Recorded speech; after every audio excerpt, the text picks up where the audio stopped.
E aí, galerinha, tranquilo? Bora para mais uma aula aqui de R. Já passei para vocês um pouco sobre operações matemáticas, né? Pelo menos uma observação, assim, passei por cima como fazer. Ok? Agora eu vou falar um pouco sobre adicionar e remover elementos nos vetores. Então vamos lá. Vamos colocar aqui, por exemplo, eu tenho um vetor chamado vitórias.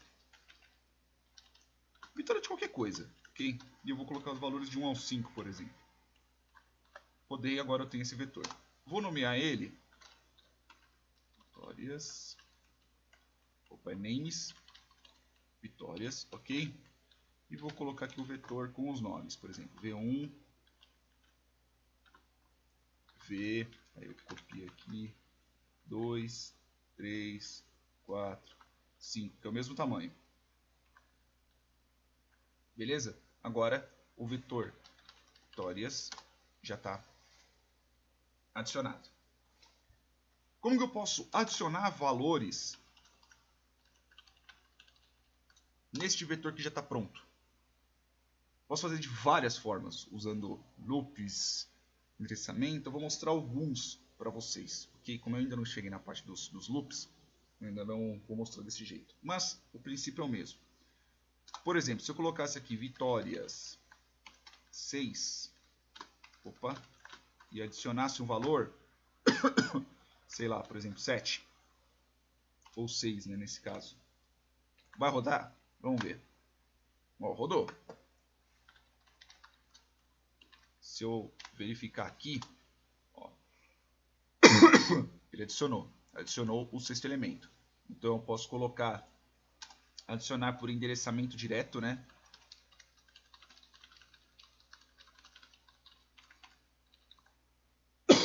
Tem outra forma de você adicionar por endereçamento direto, que é você saber qual que é o tamanho do vetor, ou passar isso como parâmetro. Como assim? Tem uma função chamada length, né? Length, não sei, vitórias. Se eu passar e eu rodar este daqui, ele vai me voltar um 6. 6 é o tamanho dele. Então, por exemplo, se eu quisesse colocar, ó, vitórias, length mais 1, e eu colocar, sei lá, por exemplo, 7. Será que ele rodou? Estou esquecendo que não estou aqui. Por exemplo, aqui rodou. Então, eu posso colocar aqui, por exemplo, adicionar por endereçamento. Então, eu coloco o endereçamento é o quê? É o tamanho mais 1. Por quê? Porque aí eu pego o tamanho e eu adiciono no outro local do vetor. Beleza? Agora, por exemplo, é lógico, eu não estou nomeando aqui, pelo menos por enquanto. Isso aqui da parte de adicionar valores.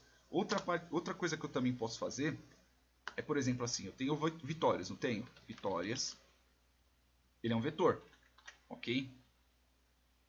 Agora eu posso fazer o quê? Eu vou passar dentro dele mesmo, eu vou criar um outro vetor, eu vou passar o vitórias, que são os 7 elementos primeiros, ok? E vou colocar o número 8.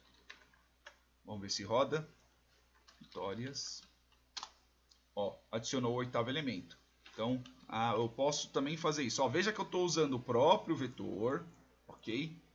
E estou pegando ele, adicionando mais um elemento e jogando dentro dele mesmo. Então, eu realmente alterei o vetor vitórias. Eu posso fazer também adicionando os valores em um outro vetor.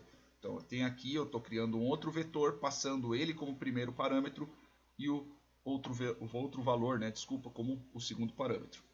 Ok? Pelo menos essas são algumas das operações que você pode fazer para adicionar os elementos no vetor. Agora, por exemplo, se eu quiser remover elementos, o que eu posso fazer? Assim, se eu rodar só isso daqui, ó, sei lá, -3, ele vai fazer o quê? Ele vai exibir o vetor sem a coluna V3. Ele vai exibir o vetor sem esta coluna aqui. Então, ele simplesmente tira essa coluna na hora que retorna. Mas se você verificar, eu vou passar para vocês de novo. Ó, vitórias eu só rodando desse jeito, ele não altera o vetor. Eu simplesmente só exibi o vetor sem este elemento. Então, eu não removo o elemento, né? Eu simplesmente deixo ele sem o valor. Então, por exemplo, aqui eu estou remover via index, né? que é a chave, que é a localização do valor. É lógico, se eu quiser passar esse vetor e remover mesmo de verdade, eu tenho que reatribuir ele, vitórias. Aí eu reatribuindo ele remove, né? Porque eu vou estar reatribuindo. Vou estar pegando aquele valor, retornando sem aquela coluna e atribuindo nele de volta. E se eu fizer isso daqui, ó, vitórias, ok? Então pegar um vetor, por exemplo, e colocar do 1 ao 3. Se eu fizer isso daqui, o que acontece? Ele vai só retornar os 3 valores, porque eu estou passando as 3 chaves. Agora, se eu fizer isso daqui, vamos ver o que faz? Ele retorna o valor sem aquelas 3 chaves. Então, ou seja, estou falando para ele, ó, retorna esse vetor, só que sem a chave 1, sem a chave 2 e sem a chave 3. Se eu fosse para remover mesmo, remover de uma vez, vitórias, aí eu só faria isso daqui. Que aí, remover via vetor de index. Não se esqueçam que tem que ter o valor de menos na frente, porque eu estou passando realmente que não pode voltar esses valores. E eu estou reatribuindo na variável vitórias. Ok? Então, graças a isso, eu consigo remover esses valores da variável vitória. Não se esqueça que eu tenho que reatribuir eles na variável que você quer remover esses elementos. Beleza? Espero que tenham gostado, espero que tenham curtido. Pelo menos por enquanto tá aí. Curte, compartilha. É nóis, pessoal. Até mais.